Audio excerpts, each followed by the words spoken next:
കർദമമുനിയുടെ യാത്രയ്ക്കുശേഷം ഒരിക്കൽ ദേവാഹുതി പുത്രനോട് ജ്ഞാനാഭ്യർത്ഥന ചെയ്തു. അമ്മയുടെ ആഗ്രഹം കേട്ട് അദ്ദേഹം മന്ദസ്മിതം തൂകി പറഞ്ഞു.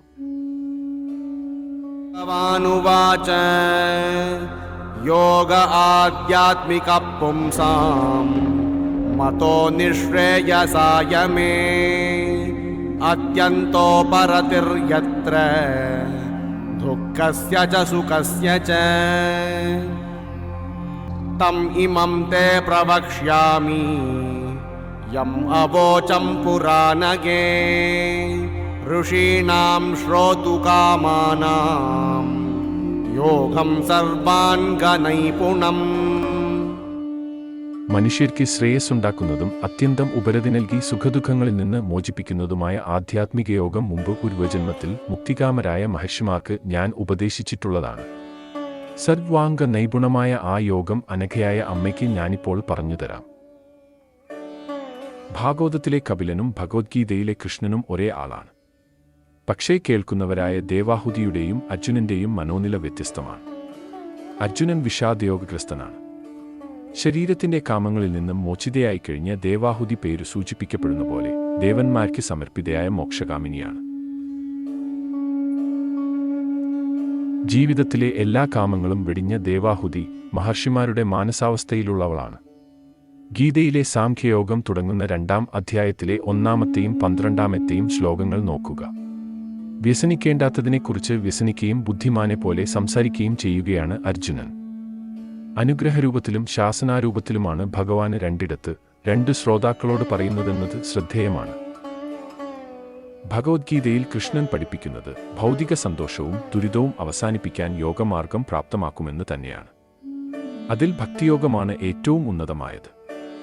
ഭൗതിക അനുഭവങ്ങളിൽ നിന്ന് അസ്വസ്ഥരാകാതെ സഹിഷ്ണുത പുലർത്തണം. ഭഗവാൻ കപിലൻ പറയുന്നു, യോഗം ആത്മാവിന്റെ ശാസ്ത്രമാണെന്നും ആത്മീയ പൂർണ്ണതയുടെ വഴി ആകുന്നു എന്നും. ഭൗതിക സന്തോഷവും ദുരിതവും അതിൽ പ്രസക്തമല്ല, അത് അതീന്ദ്രിയമാകുന്നു. ഇതിനുള്ള വിശദീകരണം അദ്ദേഹം പിന്നീട് നൽകുന്നുണ്ട്. ഭൗതിക ലോകത്ത് സന്തോഷം പരമാവധിയാക്കാനും ദുഃഖം കുറയ്ക്കാനുമുള്ള ശ്രമം അസ്തിത്വത്തിനായുള്ള പോരാട്ടമാണ്. സാധാരണയായി യോഗ പരിശീലനം ഭൗതിക നേട്ടങ്ങൾക്കായാണ്. അതിൽ അണിമ, ലഘിമ, പ്രാപ്തി തുടങ്ങിയ 8 സിദ്ധികൾ ഉണ്ട്. സിദ്ധികൾ വ്യക്തിക്ക് അസാധാരണ കഴിവുകൾ നൽകുമ്പോഴും യഥാർത്ഥ യോഗം ഭൗതിക സന്തോഷങ്ങളോ ദുഃഖങ്ങളോ ലക്ഷ്യമിടുന്നില്ല. ഭൗതിക ലോകം ദ്വന്ദ്വങ്ങളുടെ ലോകമാണ്. ദുഃഖമില്ലാതെ സന്തോഷവും സന്തോഷമില്ലാതെ ദുഃഖവും അനുഭവപ്പെടാനാകില്ല. ഈ ആപേക്ഷിക ലോകത്തിൽ നിന്ന് മുക്തിയായി ആത്മീയ സന്തോഷം നേടുക എന്നതാണ് യോഗത്തിന്റെ ലക്ഷ്യം. ആത്മീയ സന്തോഷം ദ്വന്ദ്വങ്ങളെ അതിജീവിച്ചിരിക്കുന്നതാണ്. അത് പരമാത്മാവുമായി ഐക്യപ്പെടുന്നതിലൂടെ സാധ്യമാവുന്നു. കൽവസ്യ ബന്ധായ മുക്തയേ ചാത്മനോ മതം ഗുണേഷു സക്തം ബന്ധായ രതം വാ പുംസി മുക്തയേ അഹം മമാഭിമാനോത്തൈഃ കാമലോഭാദിഭിർമലൈഃ വീതം യദാ മനഃശുദ്ധം അദുഃഖം അസുഖം സമം. ജീവാത്മാവിന്റെ ബോധം ഭൗതിക പ്രകൃതിയുടെ 3 ഗുണങ്ങളാൽ ആകർഷിക്കപ്പെടുന്ന ഘട്ടത്തെയാണ് സോപാധിക ജീവിതം എന്ന് വിളിക്കുന്നത്. എന്നാൽ അതേ ബോധം പരമദിവ്യോത്തമ വ്യക്തിത്വത്തിൽ ഘടിപ്പിക്കപ്പെടുമ്പോൾ ഒരാൾ മോചനബോധത്തിൽ സ്ഥിതി ചെയ്യും. ശരീരം ഞാൻ എന്നും ശാരീരിക സ്വത്തുക്കൾ എന്റേത് എന്നും തെറ്റായി തിരിച്ചറിയുന്നതിലൂടെ ഉണ്ടാകുന്ന കാമത്തിന്റെയും അത്യാഗ്രഹത്തിന്റെയും മാലിന്യങ്ങളിൽ നിന്ന് ഒരാൾ പൂർണ്ണമായും ശുദ്ധീകരിക്കപ്പെടുമ്പോൾ ഒരാളുടെ മനസ്സ് ശുദ്ധീകരിക്കപ്പെടുന്നു. ആ ശുദ്ധമായ അവസ്ഥയിൽ അയാൾ ഭൗതിക സുഖത്തിന്റെയും ദുഃഖത്തിന്റെയും ഘട്ടത്തെ മറികടക്കുന്നു. മനുഷ്യജീവൻ ബന്ധമോക്ഷങ്ങൾക്കു കാരണം സ്വന്തം മനസ്സു തന്നെയാണ്. ചിത്തം വിഷയസുഖങ്ങളിൽ ആസക്തിയുള്ളതാണെങ്കിൽ ബന്ധം വരും. ഈശ്വരപുരുഷനിലാണ് ചിത്തത്തിന് രതിയെങ്കിൽ മുക്തിയും വരും.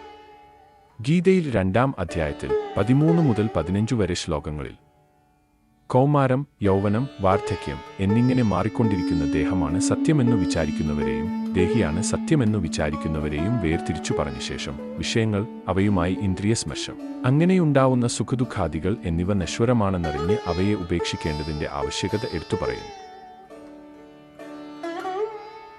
പുരുഷ ആത്മാനം കേവലം പ്രകൃതേ പരം നിരന്തരം സ്വയം ജ്യോതിർ അണിമാനം അഖണ്ഡിതം ജ്ഞാനവൈരാഗ്യയുക്തേന ഭക്തിയുക്തേന ചാത്മനാ പരിപശ്യത്യുദാസീനം പ്രകൃതിം ച ഹതൗജസം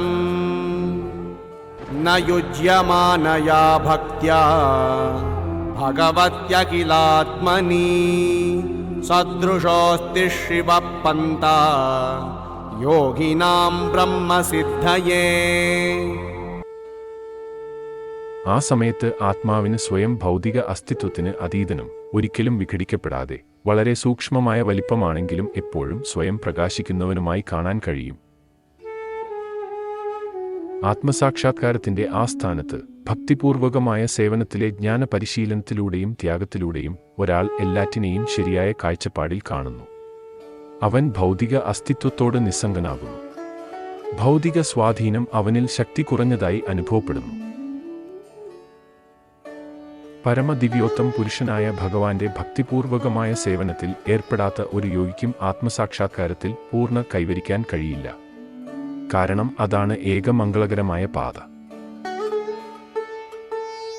ശുദ്ധമായ ചിത്തത്തിൽ പ്രകൃതിയിൽ നിന്ന് വ്യത്യസ്തവും നിരന്തരവും സ്വയം പ്രഭവും ഏകവും അനിമാനമായി അഥവാ പരമാണുവായി വിഭജിക്കാനാവാത്ത വിധം അഖണ്ഡവും ജ്യോതിരൂപവുമായി മറ്റൊന്നിനെ അപേക്ഷിക്കാത്തതായ പരമാത്മാവായ പുരുഷനെ പ്രകാശിച്ചു കാണാം.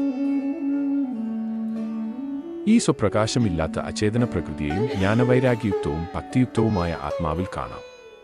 ഇതിന് യോജിച്ച അനേകം മാർഗങ്ങൾ ബ്രഹ്മസിദ്ധന്മാർക്കായി പറയപ്പെട്ടിട്ടുണ്ട്. ഏറ്റവും മികച്ച നേർവഴി ഭഗവാനിൽ ഭക്തിപൂർവം മനസ്സ് യോജിപ്പിച്ചു വെക്കലാണ്. ഭക്തിസേവനത്താൽ ഒന്നിക്കാത്തിടത്തോളം അറിവും ത്യാഗവും ഒരിക്കലും പൂർണ്ണമാകില്ലെന്ന് ഇവിടെ വ്യക്തമായി വിശദീകരിക്കുന്നു.